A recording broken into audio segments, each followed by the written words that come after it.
علیکم ورحمۃ اللہ وبرکاتہ۔ تو پہلے 10 دن ختم ہو گئے، جس کو کہ میرے نبی نے کہا کہ پہلا عشرہ رحمت کا ہوتا ہے، اللہ تعالیٰ کی رحمت کے دروازے کھلتے ہیں، آؤ بھائی مانگ لو، لے لو، جتنا چاہیے آ جاؤ۔ تو دوسرا جو 10 دن ہیں، جو اب کل 10واں روزہ ہے، اس کو مغفرت آپ نے فرمایا کہ اس میں اللہ پاک کی طرف سے خاص طور پر یہ جو وہ نہیں ہوتا، وہ سیل لگاتے ہیں یہ تاجر دکاندار کہ بھائی سستا ہے، لے لو لے لو، لوگ ٹوٹ پڑتے ہیں۔ تو حالانکہ ان کا پرانا مال ہوتا ہے اور اس بہانے سے وہ نکالتے ہیں، ورنہ کون آج کسی کا بھلا چاہتا ہے، ہر کوئی لوٹنے کے چکر میں ہی ہے۔ تو اللہ کی طرف سے ایک سیل لگتی ہے، بھائی آ جاؤ بھائی، لیکن شرط یہ ہے کہ توبہ کرو۔ ایک آدمی توبہ نہیں کرتا اور ایک آدمی اللہ کے سامنے جھک کے توبہ کرتا ہے، تو دونوں میں بڑا فرق ہے۔ اگر یہ فرق اللہ نہ کرے تو پھر کربلاؤں کی ضرورت کیا تھی؟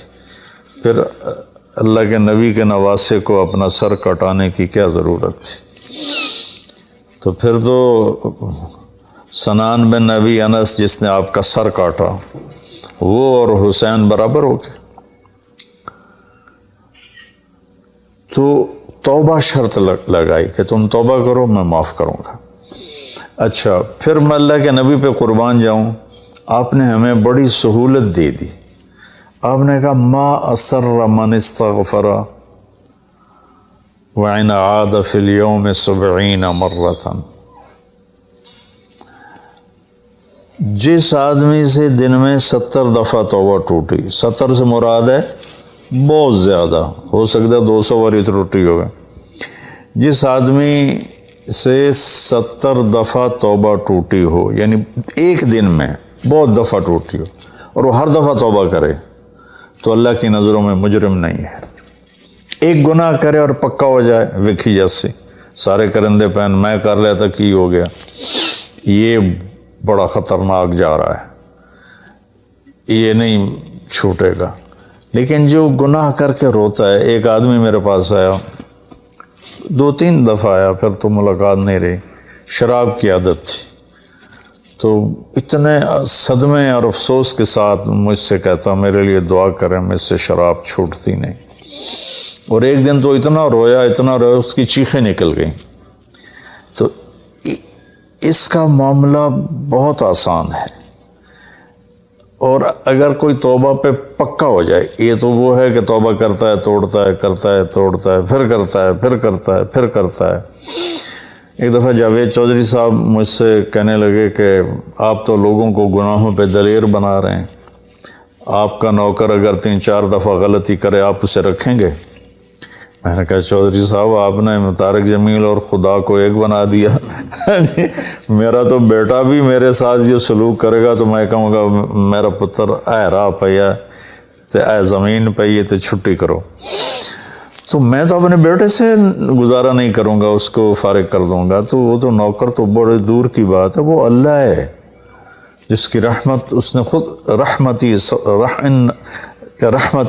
وسعت کل شیء، مطلب میری رحمت نے ہر چیز کو گھیرے میں لیا ہوا ہے۔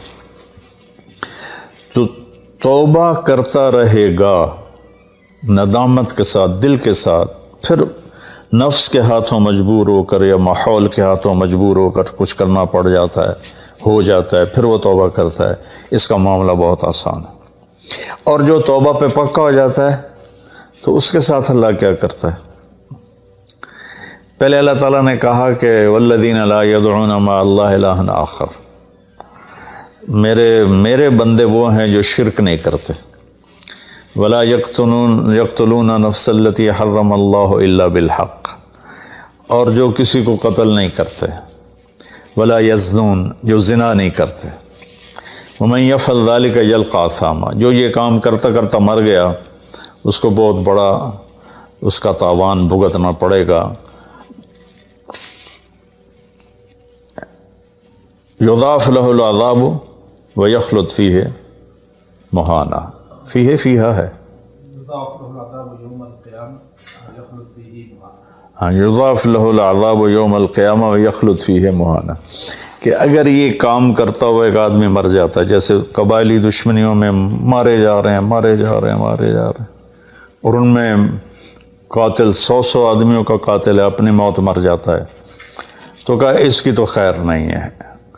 لیکن 100 کا قاتل توبہ کر لے، زنا کرنے والا توبہ کر لے، کفر کرنے والا توبہ کر لے، تو اللہ تعالیٰ فرماتا ہے کہ الا من تاب وآمن وعمل عملا صالحا فاولئک یبدل اللہ سیئاتہم حسنات۔ پھر میں کیا کرتا ہوں کہ اس نے جو توبہ پکی کر لیتا ہے، پکی، تو میں کیا کرتا ہوں، اس نے زندگی میں جتنے گناہ کیے ہوتے ہیں وہ مٹا کے نیکیاں لکھ دیتا ہوں، ہر گناہ کے بدلے ایک نیکی لکھ دیتا ہوں۔ ایک دفعہ نعیم بٹ صاحب میرے بڑے پیارے بھائی ہیں، دوست ہیں، کہنے لگے مولانا صاحب میری نیکیاں آپ سے زیادہ ہیں۔ میں نے کہا جی میں تو کوئی دعویٰ نہیں کی تبھی میریاں زیادہ۔ کہا نہیں، میں لاجک دیتا ہوں۔ کہا ہم نے اتنے گناہ کیے ہیں کہ جس کی حد کوئی نہیں، شوبز کی دنیا میں تھے وہ، تو اب میں نے کر لیے پکی توبہ، تو آپ کی نیکیاں اتنے نہیں جتنے میرے گناہ ہیں، وہ سارے لکھے گئے نیکیوں میں، تو میری نیکیاں آپ سے بڑھ گئی۔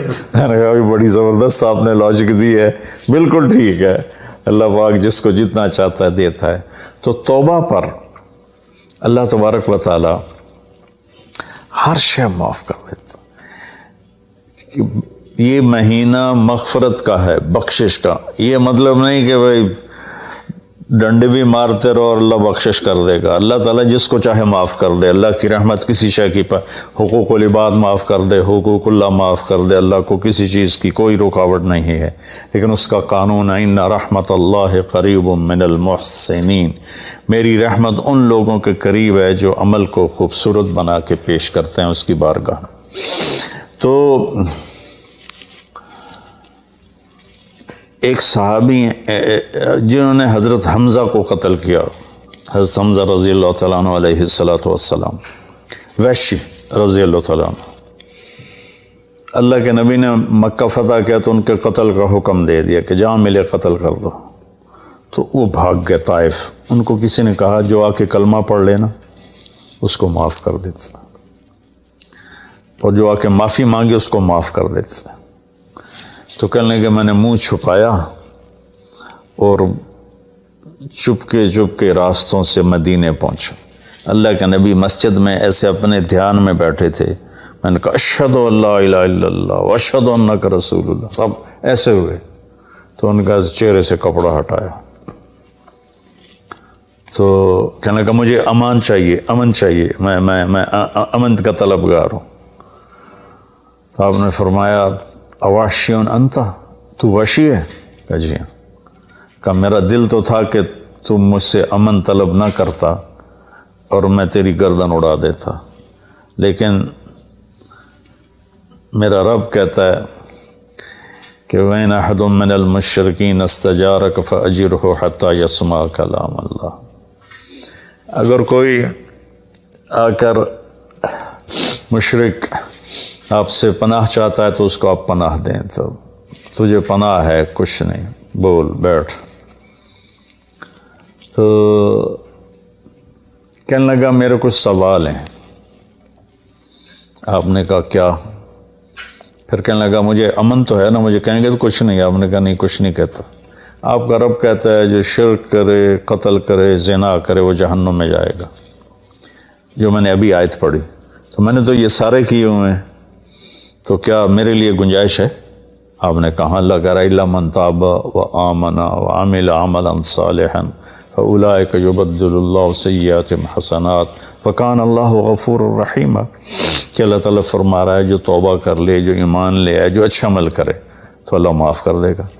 وہ کہنے لگا ایمان بھی لاؤں، توبہ بھی کروں، اچھا عمل بھی کروں، یہ تو بڑی سخت شرطیں ہیں، کوئی اور آسان اس سے راستہ ہے؟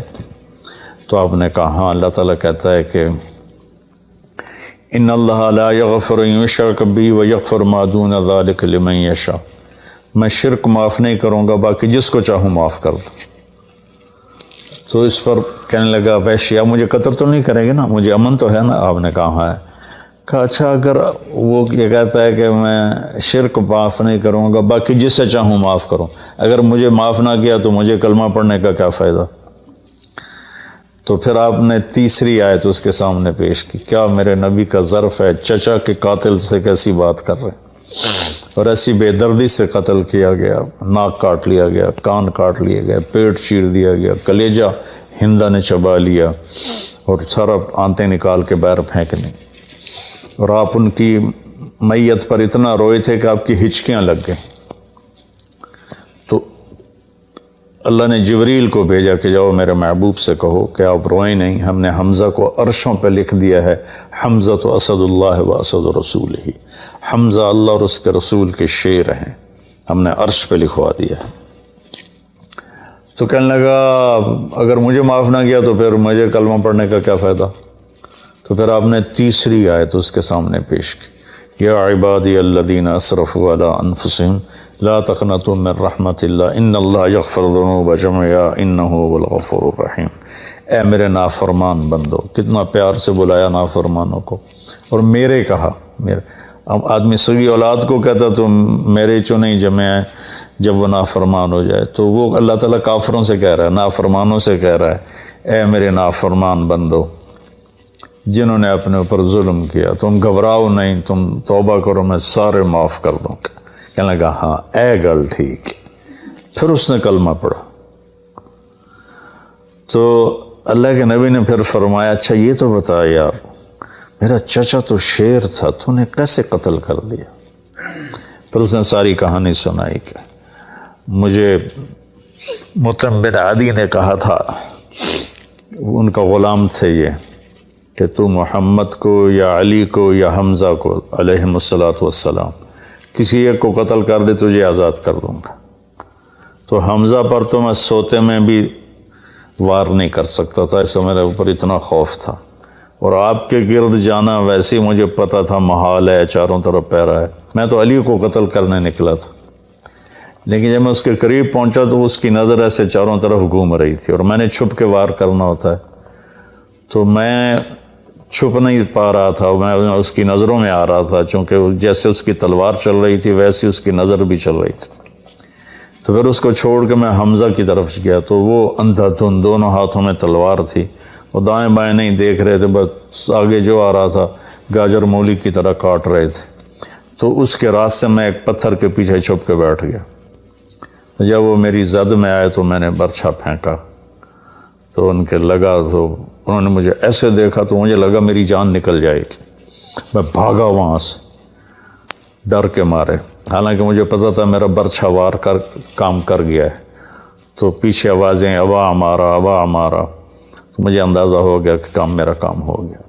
تو اس پر اللہ کے نبی ایسے روئے کہ پھر آپ کی آنکھوں کے لڑیاں لگ گئیں آنسوں کی، حالانکہ اس بات کو 7 سال ہو چکے تھے۔ پھر آپ نے کہا ویحک غیب عنی وجہک، اللہ تیرا بھلا کرے میرے سامنے نہ بیٹھا کر۔ یہ بھی اس کو نقصان سے بچایا کہ کہیں میرا دل دکھ جائے دیکھ کر تو اس کا نقصان نہ ہو جائے۔ تو اللہ پاک اپنی بخشش اور رحمت کو جوڑتا ہے توبہ کے ساتھ۔ تو یہ بخشش کا 10 دن ہے کا مطلب یہ کہ ہم اپنے گناہوں پہ توبہ کریں۔ اچھا ایک بات چلتی ہے، اللہ حقوق اللہ معاف کر دے گا، حقوق العباد معاف نہیں کرے گا۔ اللہ کی رحمت کو کبھی پابند نہیں کرنا چاہیے، اللہ جس کو چاہے معاف کر، وَيَغْفِرُ مَا دُونَ ذَلِكَ لِمَن يَشَاءُ۔ ہاں حقوق العباد کی عدالت بڑی سخت ہے، حقوق اللہ کی عدالت نرم ہے، حقوق العباد کی عدالت سخت ہے، اس میں وہ بندہ بھی انوالو ہوگا جو مظلوم ہے، تو وہ پتہ نہیں معاف کرے نہ کرے، لیکن اللہ اس کو اپنی طرف سے دے کر اور اسے معاف کر دے، یہ اللہ کو قدرت۔ ایک آدمی نے 99 قتل کیے بنی اسرائیل میں، اللہ کے نبی نے فرمایا، اور سارے ظلم کے قتل تھے، نا حق۔ ایک قتل کرو تو قرآن میں بھی پڑھ کے سنایا کہ جہنم کی آگ ہے۔ ہمارے علاقوں میں قبائلی دشمنیاں، خاندانی دشمنیاں اور سیاست کے نام پہ دشمنیاں، زمین پر لڑائیاں، زمین وہیں پڑی رہتی ہے، دونوں طرف کے خاندان ختم ہو جاتے ہیں، مارتا کوئی ہے قتل کسی اور کو کرتے ہیں۔ اور یہ سلسلہ ایسا چلتا ہے کہ خاندانوں کے خاندان ختم ہو جاتے ہیں، اور آگے آخرت بھی برباد ہو جاتی ہے کہ جو بچ گیا مر گیا وہ بھی جہنم میں جائے گا کہ اس نے کتنے بے گناہوں کو قتل کیا یا قتل کروایا۔ میرے نبی کا فرمان ہے ایک آدمی کے قتل پر پوری دنیا کٹھی ہو جا، ہاں بھائی مار دے ہو، اور مارنا تو ایک گولی نال ٹھا ہو جانی ہے، تو 7 ارب انسان کہہ رہے ہیں انہوں مار دے، اور مارنا بے گناہ ہے، وہ آدمی قتل کا حقدار نہیں، تو اس کو اگر قتل کر دیا تو اللہ سے ایک کے بدلے 7 ارب کو جہنم میں ڈال دے گا۔ اب یہ ہمارے قبائلی علاقوں میں اتنی لڑائیاں ہیں، اتنے قتل ہیں، نماز پڑھتے کو گولی مار دیتے، تو یہ خیال نہیں کرتے کہ آگے اس قتل کا جواب دینا پڑے گا۔ تو بھائیو اپنے ماحول میں صلح کراؤ لوگوں کہ ہمارا عدالتی نظام بہت کمزور ہے، بلکہ ناقابل عمل ہے، یہ مظلوم کا ساتھی نہیں ہے، یہ ظالم کا ساتھی ہے۔ 150 پونے 200 سال پرانا انگریز کا قانون ابھی تک چل رہا ہے، اس سے خاک انصاف ملے گا کسی کو۔ علاقے کے جو با اثر لوگ ہیں وہ خاندانوں میں صلح کرائیں، وہ جہاں بھی کوئی لڑائی ہو جائے اس کو چھوٹا نہ سمجھیں، ان میں لوگوں کی صلح کرائیں۔ آپ نے فرمایا کہ میں تمہیں بتاؤں نفلی حج سے بہتر، نفلی نماز سے بہتر، نفلی روزے سے بہتر عمل بتاؤں؟ حالانکہ نفلی حج اور فرض حج میں سارے اعمال برابر ہوتے ہیں، لیکن فرض کو کوئی چیز پہنچتی نہیں، لیکن تھکاوٹ تو نفلی والے کو بھی اتنی ہوتی جتنی فرض والے کو ہوتی، تو آدمی پس کے رہ جاتا۔ میں تو کئی سال مسلسل حج کیے ہیں، تو میرے نبی نے فرمایا تو میں بتاؤں نفل نماز سے بہتر، نفل حج سے بہتر، نفل روزے سے بہتر؟ انہوں نے کہا جی کیا؟ کہا لوگوں میں صلح کرانا، لوگوں میں صلح کرانا۔ تو اس نے 99 قتل کیے، تو ایک دن اس کو خیال آیا میں توبہ کروں، تو ایک عبادت گزار سے پوچھا، وہ عالم نہیں تھا، کہ جی میں 99 قتل کیتے ہیں، کوئی میری توبہ ہے؟ اس کا توبہ تیری توبہ کیوں ہو سکتی؟ تو 99 کھا گیا، اس کا مڑ 100 تو پورے کرا دورا جا کام میں، اس ایک وار کی تو اثر بھی لا چڑے، اس کو بھی مار دی۔ پھر اس کو خیال آیا میں توبہ کروں، ایک عالم سے پوچھا یہ میری توبہ ہو سکتی؟ کہاں ہو سکتی؟ توبہ کس کی بند ہے؟ اللہ تعالیٰ کریم ذات، میں نے کئی دفعہ حدیث آپ کو پیش کی ہے کہ اللہ فرماتا ہے میرا بندہ تو اتنے گناہ کر کے زمین سے اٹھا کر آسمان کی چھت کو لگا دے، پھر صرف ایک دفعہ کہتا ہے یا اللہ توبہ، میں سارے معاف کر دوں۔ اس لیے میں کہتا ہوں کسی گناہ گار کو حقیر نہ جانو۔ میں اللہ سے سوتے ہوئے روزانہ دعا کر کے سوتا ہوں، یا اللہ میرے دل کو پاک کر دے لوگوں کی حقارت سے، اور میری زبان کو پاک کر دے لوگوں کو تکلیف دینے سے۔ روز میں اللہ سے مانگ کے سوتا ہوں۔ تو وہ کہنے لگے لیکن ایک شرط ہے، توبہ پکی ہونی چاہیے، اور اس کے لیے ماحول کی تبدیلی ضروری ہے، یہ بستی گناہ گار لوگوں کی ہے، تو پھر کرے گا یہ کام۔ وہ سامنے بستی میں نیک لوگ رہتے ہیں، وہاں چلا جا، تو ادھر سب نیک لوگوں کی سنگت صحبت میں تو بدل جائے گا۔ انہوں نے کہا جی میں تیار ہوں، میری توبہ ہو جائے۔ کہا ٹھیک ہے جا۔ اس اپنا جولی بستر چایا، ٹر پیا، رستے چ موت نے جھٹکا دیتا۔ اس نے جب محسوس کیا کہ موت کا جھٹکا ہے تو اس نے جمپ لگایا آگے کی طرف، تو جب وہ گرا تو وہ اس طرح گرا، ایسے، یہ 2 ہاتھ آگے تھے اور انگلیاں ایسے تھی کہ میں آگے کی طرف بڑھ جاؤں، انتقال ہو گیا۔ اب اللہ کو تو پتہ ہے میں معاف کر چکا ہوں، اس نے اپنے بندوں کو اپنی رحمت اور یہ ساری کہانی سنانے کے لیے دوزخ کا فرشتہ بھی آ گیا، جنت کا بھی آ گیا، دونوں میں تکرار ہو گیا۔ جنت کا فرشتہ کہے میرا مہمان ہے، توبہ کر چکا ہے۔ جہنم کا فرشتہ کہے ابھی توبہ پوری نہیں ہوئی، اس گاؤں میں جانا تھا تو شرط پوری نہیں ہوئی، لہٰذا میرا مجرم ہے۔ تو اللہ نے تیسرا فرشتہ بھیجا اور کہا کہ بھائی یہ اس کی ڈیڈ باڈی ہے، یہ وہ گاؤں ہے، یہ اس کا گاؤں ہے، تو دونوں طرف کا فاصلہ ناپو، اگر نیک لوگوں کی بستی کے قریب ہے تو جنت والے لے جاؤ، اگر اپنے گھر کے قریب ہے تو جہنم والے لے جاؤ۔ فزیکلی وہ اپنے گھر کے قریب تھا اور بستی سے، نیک لوگوں کی بستی سے دور تھا۔ جب وہ ناپنے لگے تو اللہ نے اس زمین سے کہا سکڑ جا، اور اس زمین سے کہا پھیل جا۔ یہ پھیل گئی، یہ سکڑ گئی تو نیکوں کی بستی کے قریب اللہ نے کہا لے جاؤ، جنت والے لے جاؤ۔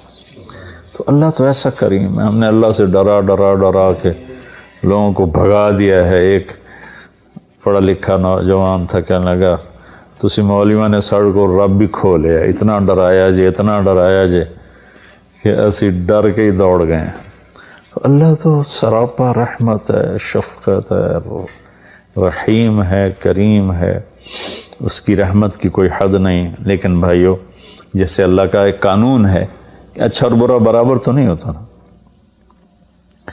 ہم دنیا میں بھی دیکھتے ہیں کہ ہم اچھے اور برے کو ایک جیسا نہیں سمجھتے، تو ہم توبہ کریں، لوگوں سے توبہ کروائیں، تو انشاءاللہ ہم اللہ کی بخشش کے سائے میں آ جائیں گے۔ السلام علیکم۔